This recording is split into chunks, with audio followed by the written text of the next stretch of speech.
안녕하세요. 안녕하세요. 안녕하세요. 우리가 지난주에 이제 주성시편, 네네.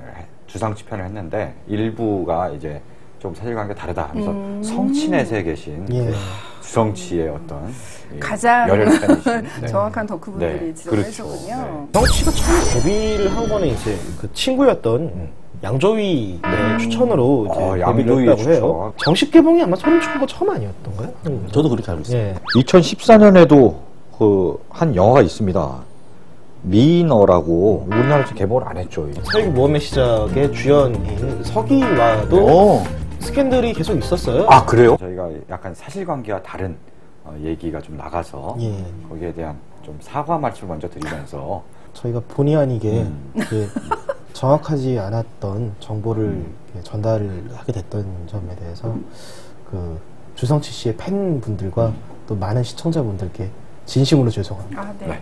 죄송합니다. 네, 사과를 드리고요.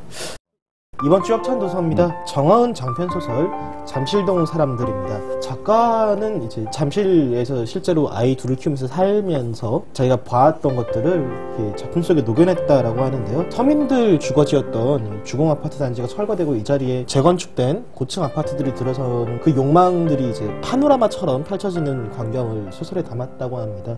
요새 아주 잠실이 연일 핫해요. 계속 뉴스에도 많이 등장하고. 그렇죠. 구멍도 뻥뻥 뚫리고 네. 아주 건물 벽에도 균열이 가는 곳이 있고요. 네. 작가는 이런 이야기를 좀 이렇게 하네요. 문화와 복지에 대한 의식이 거의 없는 이곳 잠실의 모습을 통해 돈과 학벌에 연연하는 우리 사회의 민낯을 그리고 싶었다. 어렸을 때 제가 잠실에 살았는데 좀 가슴이 아픕니다, 진짜. 그런가요? 네. 저는 야구 보러 자주 다녀오기 때문에 언제 사고가 일어날지 몰라서 네. 지금 조마조마합니다. 수많았던 우리의 인연 바람같이 간다고 해도 언제라도 난 안 잊을 테요. 영화 세시보 얼른 보러 와요, 얼른.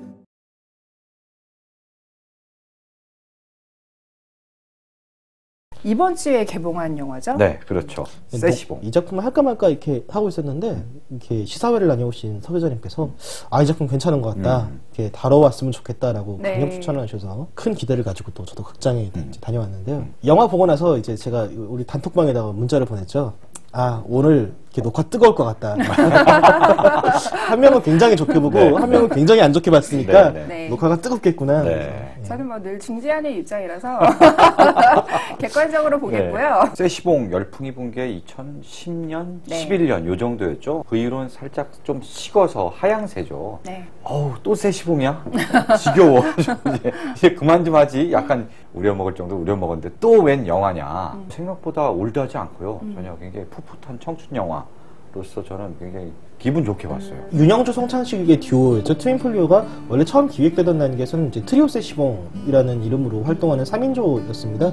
저음부를 담당하는 이익균 씨가 이제 멤버로 활동을 했었는데 이익균 씨가 있던 자리에 가상의 인물인 오근태라는 새로운 인물을 그려넣고요. 네, 정우가 연기하는 세시봉의 많은 젊은이들이 모두 뮤즈로 생각했던 아름다운 이제 여인 민자영이라는 캐릭터를 또 삽입을 해놨습니다. 제목은 세시봉이긴 한데 중심 줄거리는 이제 정우가 연기하는 그 오근태라는 가상인물과 또 한효지가 연기하는 그 세시봉의 뮤즈 민자영과의 또 러브스토리가 중심을 이루고 있고요. 윤영주와 송창식이라는 실존 인물들을 이제 그 강하늘과 또 조봉래라는 신인 배우가 연기를 하고 있고요. 거기에 또 진구가 연기하는 이장희 씨가 뭐 실존 인물인데 뭐 화자 정도로 등장을 해서요.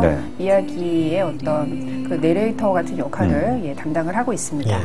어떻게 보면 주크박스 뮤지컬이라고 해도 괜찮을 정도로 각 세시봉 멤버들 개인적으로 발표한 뭐 노래들이나 혹은 이제 트윈폴리오의 이름으로 발표한 노래들이 그때그때 삽입이 되어 있어요. 윤영주나 그 송창식이 차르르 민자영에게 그 고백을 했다가 거절당하는 과정 같은 것들을 이야기를 할 때는 담배가게 아가씨가 BGM처럼 흘러나온다라거나 거의 메인 테마처럼 쓰이고 있는 나 그대에게 모두들이 제 주변에 좀 주부 관객들이 단체로 오셨더라고요. 그래서 같이 봤는데 영화 끝나고 이제 여자 화장실에 갔는데 그분들하고 마주쳤어요. 단체로 오신 분들하고. 근데 눈물을 이렇게 닦고 계시더라고요. 거의 다. 그래서 다들 하나씩 있네? 막 이러면서.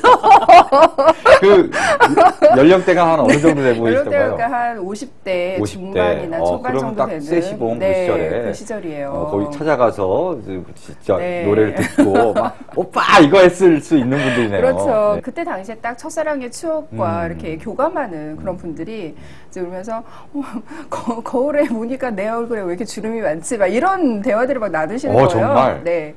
그 개봉하는 날 아침에 조조로 봤는데 그러니까 저 같은 경우는 사실 보면서 줄거리 자체가 좀 많이 낡았다라는 느낌을 좀 받았었거든요. 최근 들어서 국제시장을 개봉하기도 했었고 계속 응답하라 시리즈를 꾸준히 선보였던 또 CJ 쪽에서 투자를 해서 개봉한 작품이라는 점입니다. 그러니까 어떻게 보면 이제 복고 열풍을 이어간다라는 식으로 또 기사들이 많이 생산되고 있고 언론 시사를 마치고 네. 그 김현석 감독이 본인은 복고풍 뭐 이런 복고바람 내지는 이런 걸 염두에 두고 영화를 만들지 않았다. 네. 세시봉 시절의 가수, 음악하는 사람 네. 또는 음악을 즐기는 사람들도 사랑을 했을 것이다. 멜로 영화 전문 감독이잖아요. 그렇죠. 워낙 멜로 영화에서 그 전에 광식이 동생 광태하고 네. 실화너 연애조작단 뭐 이런 것도 장기를 또 발휘한 거예요. 저기서 뭔가 멜로를 근사한 멜로를 네. 뽑아낼 수 있지 않을까. 그분들의 정서가 실제 제 이렇게 작품 세계에도 영향을 줬었고요. 그러던 차에 한 4, 5년 전에 실제 세시봉 바람이 불었었잖아요. 그쵸. 개봉 시점이 그로부터 꽤 지났죠. 지금 2010년, 11년에 기획해서 요번에 개봉했으면 꽤 지났는데 묘하게 이제 국제시장과 뭐 이런 최근에 작년에 전반적인 토토가라든지 예. 이게 딱 하면서 또 이제 그 트렌드에 편승해서 또 하는 거 아니냐. 자기는 그런 게 아니다라는 이렇게 해명을 하더라고요. 김현석 감독의 멜로 영화 남자 주인공들이 보면 사랑을 이렇게 찌질하게 하는 사랑 앞에서 약해지는 바보들인 거잖아요. 어떤 순정남인 네. 건데 김현석 감독의 어떤 이 남성 멜로가 좋았던 거는 그렇게 하면서 이 순정을 이렇게 신화화하지 않았다는 점에 있어요. 바보 같고 어떻게 보면은 그 없어 보이고 못났고 이렇게 선택들은 되게 멍청한 선택들을 하고 이런 어떻게 보면은 되게 냉정하게 그려냈기 때문에 어떤 남성 중심의 멜로를 하면서도 그렇게 밉지가 않았던 거거든요. 이번엔 미웠군요. 남자의 입장에서는 이게 이렇게 진지하고 심각한 거지 여자의 입장에서 보면 또 다른 뷰가 있다라는 거를 굉장히 잘 알고 있는 감독이었기 때문에 의미가 있었던 건데 이번에는 말미가 되면은 정말 모든 등장인물이 근태가 그런 희생을 하다니 이러면서 다들 화들짝 놀라고 오해도 예. 알아서 설명을 해주죠. 네. 이장희 씨가. 네. 그런 사람이 아니었을 거야. 아. 뭔가 사정이 있었을 거야. 그 60년대 말에 20대 청춘들을 그린 배우들이 중점이긴 하지만 현재 시점의 배우들이 또 따로 있잖아요. 성인역의 배우들이. 그렇죠. 처음에 정우가 이제 나이 먹고 나서 김윤석이 되는 게 말이 되느냐라고 생각했는데 화면을 보니까 납득이 좀 되더라고요. 어떤 지점에서는. 근데 왜 말이 안 어떤 된다고 지점에서? 생각하세요? 진구에서 장현성으로 넘어가는 어떤 변화는 그럴 수 있어라고 생각이 되고 한효주에서 김희로 넘어가는 변화는 야 20년 동안 정말 관리를 잘했구나라는 생각이 드는데 정우에서 김윤석에 넘어가는 변화만 야 혼자 세월을 직경으로 맞으셨구나라는 느낌이 좀 드는 거죠. 정우가 도대체 뭔 일을 겪으면 김윤석이 되는 거야? 다들 이런 이상하게 의아하게 생각보다. 그러니까 이게 뭐 외모의 문제가 아니라 분위기 자체가 굉장히 틀리잖아요. 네. 정우는 거기에서 말 그대로 이제 20대 때는 굉장히 바보에 가까울 정도로 순수하게 나왔는데 그 중년에 김윤석 씨가 연기하는 오근태로 넘어가면은 표정이 일단 없어요. 김윤석 씨 특유의 그 무표정한 그 차가운 표정이 주를 이루는데 세월의 직격을 맞았다는 건 그런 거죠. 그러니까 60, 70년대 그런 풋풋하던 감성이 완전히 사라진 세파에 찌든 좀 지친 피로한 그런 중년 남성의 모습만 남아있는 그런 현재의 모습이었기 때문에 좀 다른 캐릭터와 달리 시차가 더 느껴졌고 그런 면에서도 이제 감독이 오근태라는 인물을 굉장히 자기 영린에 가깝게 바라보고 있구나 이런 게 또 더 두드러졌던 거죠.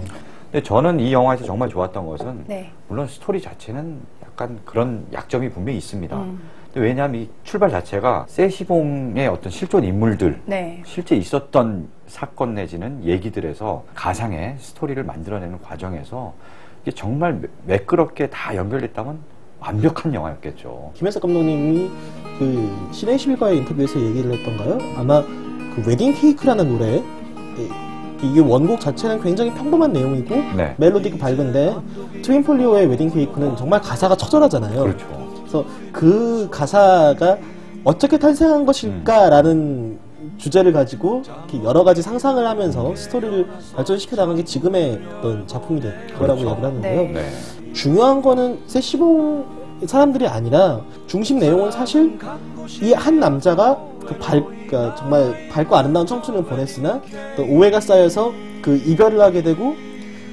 근데 이제 그 과정에서 자기가 엄청난 자기 희생을 했다는 사실을 세월이 아주 지난 다음에야 이렇게 밝혀진다라는 내용이 사실 이 영화의 주된 내용인 거잖아요. 어떻게 보면은 그 자신이 이야기를 하고 싶은 멜로를 하기 위해서 실제 역사를 이용했다고 해야 되나요? 실제 역사를 자기 편의에 맞게 재구성을 했다라는 점이 있는 거죠. 사실 그 60, 70년대 그때가 역사적으로 얼마나 뜨거운 시기였어요. 그런 거를 굳이 재현하려는 의도는 사실 배제를 하고 있잖아요. 말 그대로 그 당시에 세시봉이라는 공간이 청춘들의 그런 낭만적인 감성 이런 거를 어떻게 담아내고 있는가 여기에 중점을 두는 거기 때문에 이렇게 역사를 좀 이용을 한다? 이를테면 이런 거죠. 그러니까 그 어떤 그 시대를 어떤 즐겼던 젊은이들의 낭만이라거나 그 정취를 담은 멜로를 만들고 싶었으면 세시봉에 출입을 하던 사람들의 멜로이면 되는 거예요. 사실 내용만 보면 굳이 이장이나 윤영수, 송창식이 등장할 필요가 없는 내용이긴 해요.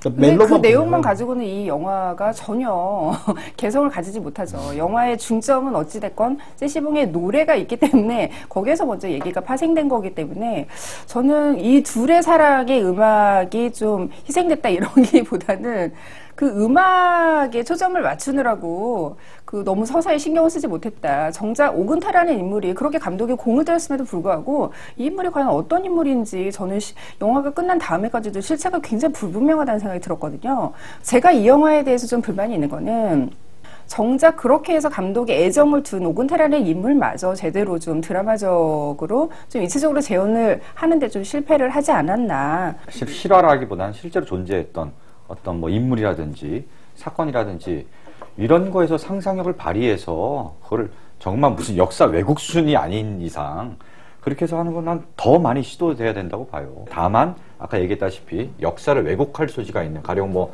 6.25 한국전쟁이 어떻게 일어났나 이런 걸 뭐 하면서 그걸 완전히 역사를 잘못 알 정도의 또 상상력을 발휘한다면 그거는 문제가 될 수도 있겠죠. 하지만 여기서 뭐 웨딩 케이크 가사 왜 저렇게 나왔나 또 이제 대마초 파동 그건 약간의 허구가 있다면은 뭐냐면은 여기서 암시하는 거는 이 세시봉 가수들이 실제로 뭐 대마초를 폈는지 안 폈는지는 애매하게 하면서 어쨌든 뭔가 어떤 정권의 어떤 계략에 의해서 이렇게 잡혀간 것이다. 거기에 이제 주인공이 이용된 것이고 이 정도로 나오는데 그건 나는 맞다고 봐요. 그거는 소재로 사용한 어떤 그 실제 어떤 그 배경에 대해서 제대로 좀 영화 예를 갖추지 못했다라는 느낌이 좀 드는 거죠. 그러니까 분위기만 쏙 빼먹고 나머지는 이제 그러니까 표피적으로만 이제 소비를 했다라는 느낌이 좀 드는 거죠. 그러니까 사실 이 소재 자체가 굉장히 어떤 작품을 만들고자 하는 사람이라면은 하고자 하는 사람이라면 누구나 탐낼 만한 소재인데 또 그거를 다루면서도 굉장히 어떤 그 밑바탕이 된 재료는 표피적으로만 소비하고 끝나지 않았나라는 생각이 그러니까 그거는 이야기를 풍부하게 만들지 못한 그 뭐 구성상의 약점이라거나 그러니까 감독의 어떤 이야기꾼으로서의 한계지 그게 어떤 윤리적인 태도로 이어진다거나 그런 문제는 아닌 것 같아요. 근데 윤리적이었으면 이거보다 잘 만들었어야지.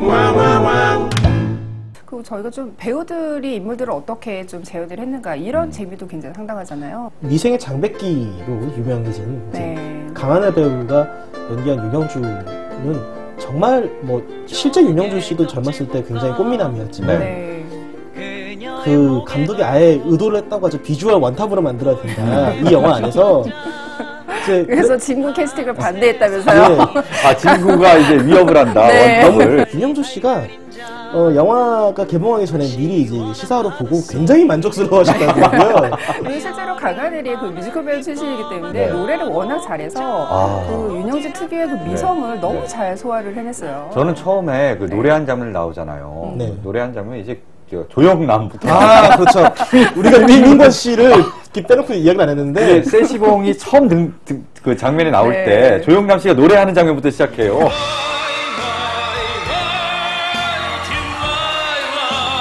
카피한 앤 페이스트라 그랬죠. 컨트롤 C, 컨트롤 V. 진짜 조영남 씨가 특별 출연한 줄 알았어요. 진짜 기가 막히더라고요. 아, 네. 정말 김인권 씨는 훌륭한 배우입니다. 네, 이런 안경 하나 쓰고 나왔을 뿐인데 진짜 평소의 모습에서 김인권은 어.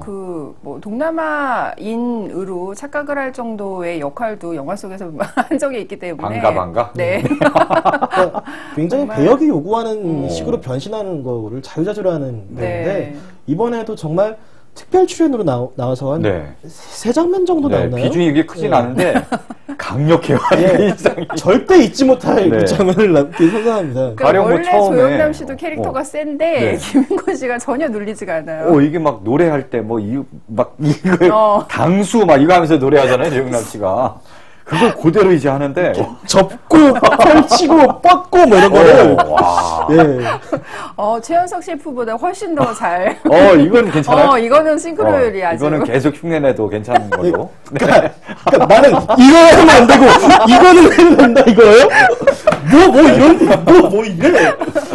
근데 너무 네. 김민건 씨가 잘 소화를 해서 진짜 깜짝 네. 놀랐어요. 진구도 그 이장희 씨 어떤 젊은 시절의 사진을 보면은 물론 진구 씨보다는 살집이 좀 더 있었지만 풍채가 더 좋고, 그러니까 정말 저랬을 것 같다라는 어떤, 그러니까 오히려 약간 그 부분의 재현은 그 시대를 어렴풋이는 알지만 직접 겪지 못한 저 같은 세대들이 봤을 때 좀 더 흥미롭게 느낄 만한 지점이라고 네. 생각을 해요. 송창식 연기한 조복래라든지 네. 뭐 윤영주 연기한 강하늘 씨도 그 실제 가수들을 똑같이 내가 모창을 한다거나 따라하겠다라고는 생각을 안 했다고 해요. 나만의 느낌으로 나만의 눈으로 저 사람들을 해석해서 그냥 하자라고 해서 이렇게 연기를 했다는데 이게 결과적으로 우리가 보면 너무 똑같게 보이도록 된 거죠. 조복래 씨 같은 경우는 신인 배우로 이번에 그 얼굴을 좀 널리 알린 작품은 이 작품이 처음인데 히든스타로 네. 오디션을 볼 때 개량 한복을 이렇게 갖고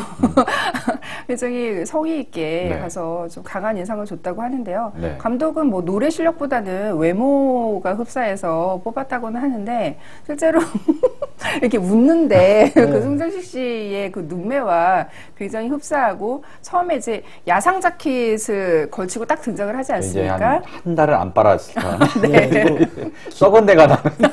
기타도 실제 스트랩이 아니라 어디 구두끈 같은 걸로 이렇게 대충 질끈 묶어 네. 들고 나오잖아요. 네. 좀 여기저기 흠집 나 있는 그런 네. 기타를 들고 등장을 하는데 처음부터 굉장히 강렬한 인상을 준 요 근래 본 가장 강렬한 신인의 등장이 아닌가 네. 싶습니다. 네, 저도 영화를 보고요. 그 배우가 워낙 눈에 확 띄어서 인터뷰를 최근에 했습니다. 여러 배우들, 진짜요? 정우, 저 강하늘, 조복래 등등 인터뷰를 쭉 진행했는데 저는 저 조복래를 하겠다. 강하늘과 적으라 연락이 안 됐던 건 아니고요. 제안이 왔는데 조복래 씨가 굉장히 만나보면 약간 분위기는 또 달라요. 머리 이렇게 까니까 좀 약간 인상이 다르긴 그래요? 하더라고. 송창 씨랑 비슷한 그 기질이 있어요. 안 신나요? 송창 씨가 안 신나요? 젊은 시절에 젊은 시절에 어릴 때부터 송창식, 뭐 세시봉, 배따라기 뭐 이런 음악을 좋아했다는 거예요. 진짜요? 고등학생 때. 그래서 비범했네요. 이상하다. 남들 다 친구들은 밴드 뭐 활동도 했다는데 친구들은 네. 뭐 이제 무슨 플라워 노래를 한다든지 뭐 지니의 뭐야 이건 뭐 이런 걸 하면서 밴드를 할 땐 그건데 자기는 그런 음악이 좋았다는 거예요. 성악도 배웠고 또 음악 선생님한테. 송창식 씨도 이제 성악을 공부했잖아요. 고등학교 때 성악을 하다가 네. 고등학교를 그만두고 했는데 발성이나 이런 건 성악 발성이 그대로 나오는데 조복래 씨가 워낙 이제 송창식 씨를 좋아하고 또 이제 연기를 하게 돼서 미사리 카페를 찾아갔다고 합니다. 이 영화에서 송창식 뭐 선생님 역을 맡게 된 누구누구입니다. 그래. 그러더니 야 네가 나만큼 노래하는 건 안 될 거야. 나만큼 절대 노래할 수 없으니까 너는 포기해. 이래 멋있으시네요. 역시. 바로 그렇게. 그래요. 그래서 그러고 노래는 포기하고 저분이 20대 때 어떻게 행동했을까를 이제 상상을 하면서 노래를 계속 들으면서 네. 거기에 맞춰서 연기를 했다고 해요. 배우들의 연기는 사실 버릴 만한 연기가 없어요. 그렇죠. 그러니까 감독이 아무리 좀 더 풍부한 드라마를 주는데 실패했다고 하더라도 그거를 넘어서는 배우들의 연기가 있어서 그 배우들의 구성 자체만으로도 굉장히 좀 볼만한 가치는 충분한 영화였다는 생각이 들어요. 또 노래도 저는 처음에 영화를 봤을 때 네. 더빙을 했나 하는 생각이 들 정도로 그렇죠. 정말 잘해갖고 네. 이 본인들이 직접 부른 거라고 생각을 안 했어요. 저는 사실 맨 처음에 정우가 거기서 트리오로 캐스팅 됐다고 했을 때 되게 걱정했거든요. 왜냐면 정우가 그 응답하라 1994에서도 특유의 비음이 약간 섞인 그리고 되게 막 지르는 그런 스타일이어가지고 여기서 과연 잘 부를 수 있을까 걱정을 했는데 나름 그 특유의 중저음이 잠긴 그 캐릭터에 맞게 소화를 잘했고 새 배우의 화음이 굉장히 멋지더라고요. 그 앞에서 새 배우가 이제 기타 치고 노래를 할 때 그 앞에 물론 엑스트라 역이었겠지만 소녀들이 이렇게 막 환호하고 이런 게 좀 이해가 갔어요. 그렇죠. 제가 갔으면 정말 진정성 어린 그런 환호를 보여주지 않았을까. 거기 이제 엑스트라 출연했으면은. 네. 그때 당시에 저도 만약에 살았다면 아마 이제 학교 땡땡이 치고 거기에 죽순이가 되지 않았을까. 지금도 이제 20대 20살의 역을 배역을 소화할 수 있다는 이 자신감. 무슨 말씀이세요? 그때 당시 살았으면. 네. 언제나 우리는 멘트를 되게 정신 차리고 쳐야 돼. 이게 조금만 빈틈을 보면 이렇게 공격이 훅 들어오니까. 김효석 감독의 영화, 모든 영화 속에 등장하는 그 매력적인 그 여성 캐릭터가 있어요. 남성 중심의 멜로임에도 불구하고 여자가 봐도 여성 캐릭터는 충분히 그런 남자의 사랑을 받을 만한 매력적인 캐릭터로 또 여성을 그리고 있는데요. 건축학개론이라든지 뭐 이런 첫사랑의 여성을 이렇게 회상하는 그 영화들에 공통적으로 그려내는 그런 현상이 있어요. 첫사랑의 어쨌든 사랑이 이루어지지 못한 그런 여성들의 결말, 현재 시점의 결말은 좀 불행하게 그려지거든요. 거기에 감독의 무의식이 있다고 생각해요. 여성한테 어떤 징벌적인 결말을 그렇죠. 선사를 한 거죠. 이 순정남을 버리고 가다니 이렇게 너는 오늘의 너가 이렇게 행복하지 못한 건 다 이유가 있어 이거서 약간 이런 그렇죠. 무의식인 거죠. 네. 어떻게 보면. 어떻게 보면 이때까지 김현석 감독님이 선보였던 수많은 네. 매력적인 여성 캐릭터들은 그 남자의 마음을 거절하게 되는 과정이라거나 이제 멀어지게 되는. 근데 알고 보면 다 이유들이 납득할 만한 이유들이 잘 이제 네, 맞아요. 주어져 있고 또 제가 김현석 감독님의 가장 최고작이라고 생각하는 스카우트 같은 경우는 남자 주인공을 버리고 갔음에도 불구하고 그 이후에 굉장히 행복한 삶을 살아요. 보면은 어떤 남자의 어떤 이 찌질한 심파가 네 입장에선 그걸 신화화하고 싶겠지만 알고 보면 너도 또 잘한 건 아니야라는 어느 정도 반성적인 멜로가 완성이 되거든요. 근데 민자연 캐릭터는 그 젊었을 때 굉장히 매력적인데 굉장히 왜 굳이라는 느낌으로 이제 배신을 하고 이거 결국은 그렇게 됐어 싶은 정도의 징벌적 현재를 살고 있고 약간 그런 거죠. 애초에 출발 자체가 일단 세시봉에서 세시봉을 배경으로 한 사랑을 그리겠다라고 하고 그 이후에 찾다 보니까 웨딩 케이크라는 아주 훌륭한 소재의 네. 노래를 찾은 거죠. 네. 그 굉장히 슬픈 가사. 실제로 또 영화를 보면 네. 그 가사가 왜 그렇게 됐는가라는 어떤 미스테리적 구성을 네. 띠고 들어가는 거잖아요. 그렇죠. 거기에 맞춰서 이제 쫙 이제 스토리를 네. 하나하나 퍼즐 맞추지 꽤 맞춰가다 보니까 네. 이게 약간 어떻게 보면 도식적이고 좀 뻔하고 네. 약간 그런 한계가 분명히 있어요. 근데 제가 진짜 음악 기자로 순수하게 네. 도대체 70년대 그 음악다방에서 어떤 분위기에 어떤 일들이 벌어졌는가가 개인적으로 굉장히 궁금했는데 장기로 한 이제 멜로 영화와 이 소재를 적당히 잘해서 저는 재밌는 상업 영화로서 네. 잘 만들어냈다라는 점에 이제 평가를 한다는 거죠. 사실 건축학개론 같은 경우에는 그 영화의 어떤 그 건축이라는 그 플롯과 어떤 또 기억이라는 구조에 어떤 그런 구성이 굉장히 잘 맞아떨어지면서 뭐 형식미도 굉장히 잘 갖춘 그런 영화였는데 그런 영화에 비하면은 이제 영화의 형식미는 아무래도 그 노래에 맞추느라고 엉성한 게 있기는 하지만 영화가 그 전달하고자 하는 감성 같은 거는 좀 적재적소의 음악을 잘 활용을 하면서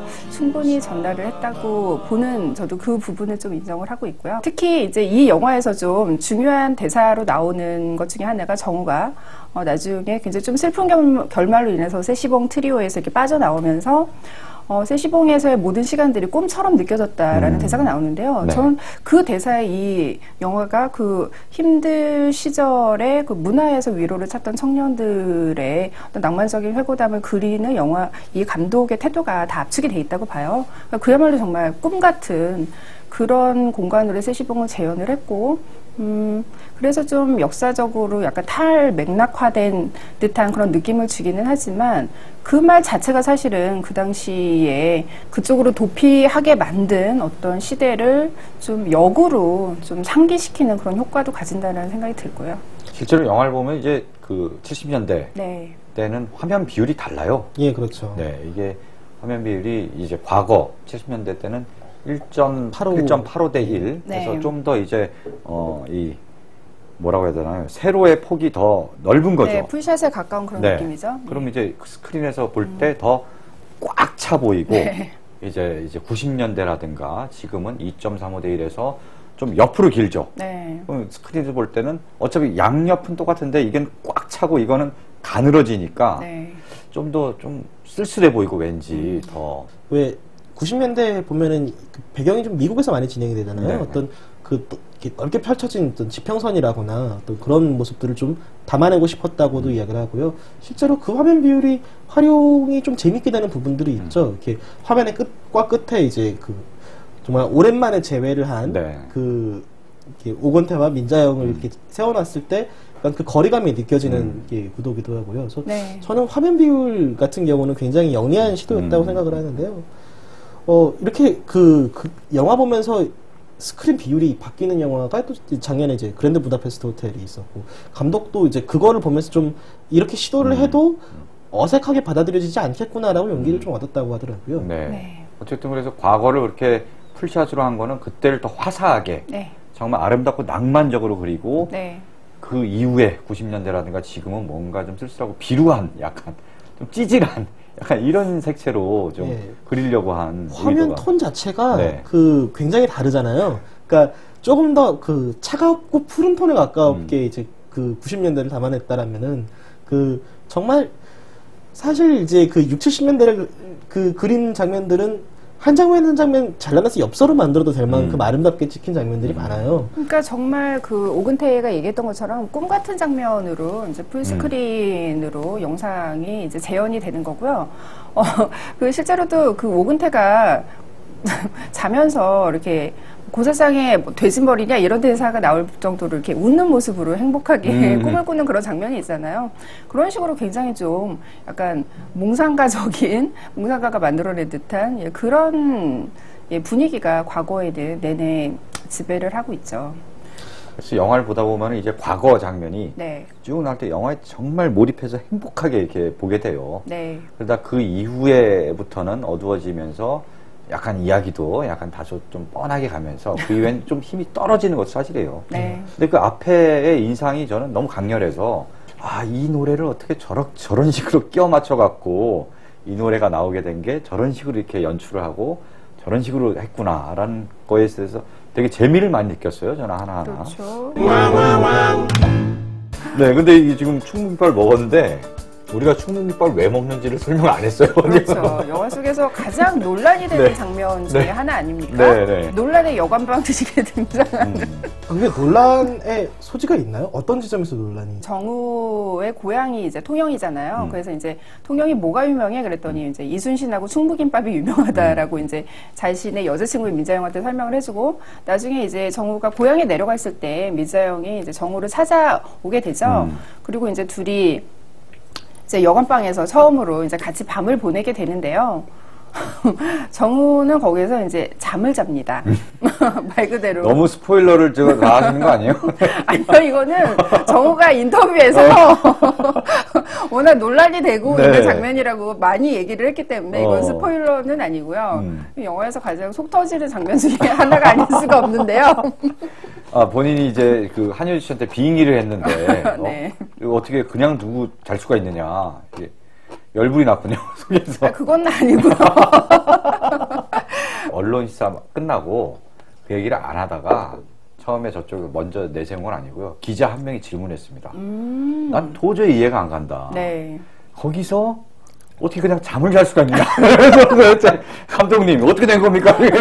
질문했어요. 그래서 네. 감독은 좀 애매하게 아, 이게 좀 양쪽으로 열려 있다. 그렇죠. 뭐 이런 약간 애매부리 얼버무렸는데 만약에 거기서 둘이 뭐 역사를 잃었어도 그 이후에도 그 한효주 씨, 그러니까 민자영은 똑같은 선택을 하지 않았을까? 아니, 저 그렇게 나는 그걸 다 생각하고 내려간 거 아닐까요? 그렇죠. 왜냐하면 이제 민자영이 그 통영에서 그 일이 있기 전에 둘이 또 통금 시간 에피소드가 나오잖아요. 여관방 앞에서 좀 망설이는 그런 장면. 거기서 뭐 민자영이 자신의 캐릭터를 확실하게 보여주는 대사를 치죠.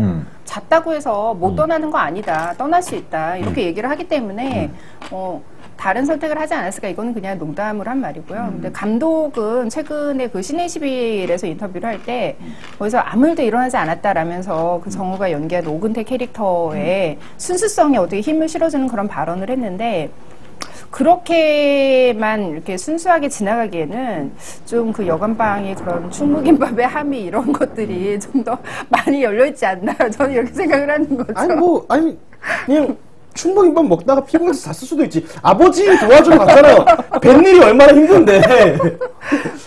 아니 그리고 저는 약간 그런 생각이 들어요. 뭐냐면은 민자영은 그날 먼저 이렇게 그 훌쩍 서울로 올라갈 거라는 걸 알았기 때문에 사실 밤새 잠을 못 이뤘던 거지만은 사실 오근태는 아침에 같이 일어나면 아침에는 얘를 발에다 주고 뭐 아침 뭘 먹이고 이런 거를 생각을 하면서 잤을 수도 있는 거죠. 그러니까 과연 그런 생각을 했을까요? 그 뭐냐면은 그러니까 그 차이가 있어요. 그러니까 같은 관계더라도 이게 우리에게 내일이 있다와 없다를 이렇게 어떻게 인식하느냐에 따라 가지고 그 시간을 어떻게 보낼 것인가의 태도도 좀 달라지는 거죠. 저는 그 장면은 그게 왜 논란의 여지가 되지라는 생각이 좀. 그 논란의 여지가 그런 거죠. 과연 둘이서 그날 밤 역사를 치렀느냐 안 치렀느냐 그런 거죠. 근데 사실 그거를 그거를 정말 그건 약간 좀 열려 있어도 없지 않나요? 근데 열려있으니까 논란이 되는 열려있는 걸 하려면은 정우의 단추가 한 2개는 풀어져 있었어. 아니야,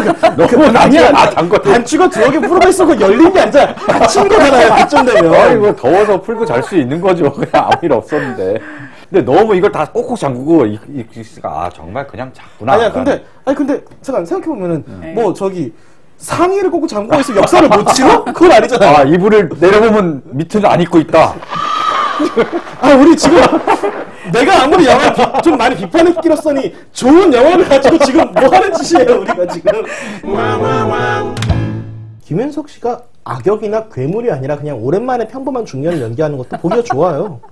한동안 김윤석 씨가 스크린에 나오면 굉장히 무서웠거든요. 누군가를 완득이 이후로 굉장히 오랜만에 어깨에 힘을 뺀 김윤석을 볼 수 있는 작품이라서. 사실은 저는 세시봉에 캐스팅 됐을 때 이제 김희애 씨랑 김윤석 씨 캐스팅 소식을 먼저 들었기 때문에 사실은 그 둘의 그 이야기가 좀 비중이 굉장히 클 줄 알았어요. 배우들의 연기는 참 훌륭했는데 그럴 만한 여지가 좀 캐릭터에 어떤 생명력을 불어넣을 만한 여지는 너무 적었던 게 아닌가. 저는 이 영화가 굉장히 영리한 영화라는 생각이 들어요. 중장년층 관객들은 정말 추억과 향수에 젖어서 영화에 푹 빠져들 수 있을 것 같고요. 아까 이상한 평론가는 이게 뭐야 이러면서 나갔다고는 하지만 저는 제가 뭐 젊은 것이 아니어서 몰라도 저는 그래서 그런 것 같아요. 스토리 이게 어떻게 됐고 얘기가 어떻게 됐고 이거보다도 70년대 장면이 나올 때 되게 행복하고 둘이 그 첫 키스할 때 장면 있잖아요. 그런 거 볼 때 되게 막 두근거리고 내가 마치 첫 키스하는 것처럼.